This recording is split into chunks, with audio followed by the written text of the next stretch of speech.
আজকের ভিডিওতে আমি দেখাবো কিভাবে আপনারা অটোক্যাড দিয়ে এইরকম ডোর মডেলিং করতে পারবেন খুব সহজেই। ওকে, তার জন্য আমাদের যে কাজটা করতে হবে, প্রথম থেকে আমাদের যে কাজটা করতে হবে, এখান থেকে আমরা ভিউটা সিলেক্ট করব। ভিউ, এখান থেকে আমরা 2D-তে যাব, টপ ভিউতে যাব। প্রথমে একটা শেপ দাঁড় করাইতে হবে।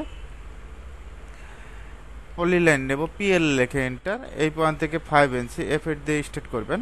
এদিকে 5 জুম করে কাজ করবেন। এদিকে 2, একইভাবে 2 অন 3 জাস্ট ক্লোজ করে দিব। এখন আমরা 3D-তে যাব, এইচডব্লিউ আইসোমেট্রিকে ক্লিক করবেন। এখন যেখান থেকে শেপটা করছেন, এই 2D শেপ অবশ্যই পলিলাইন দিয়ে করতে হবে এই শেপটা, ঠিক আছে?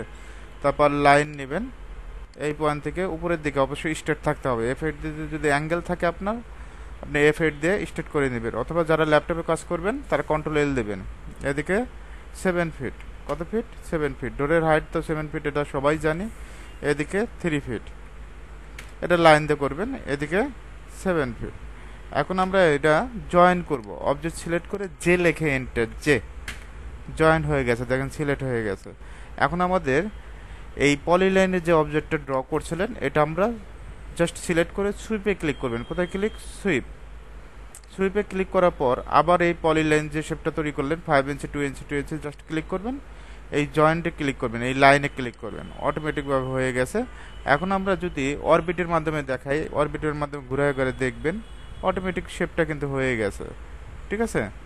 যে শেপটা তৈরি করবেন সেই শেপ ক্যাটাগরি কাজ করবে সুইপ কমান্ডের সাহায্যে। আপনি যদি এখানে যদি 5 1.5, ঠিক আছে, 1.53 যে শেপটা তৈরবেন এখানে সেই শেপটা তৈরি হবে।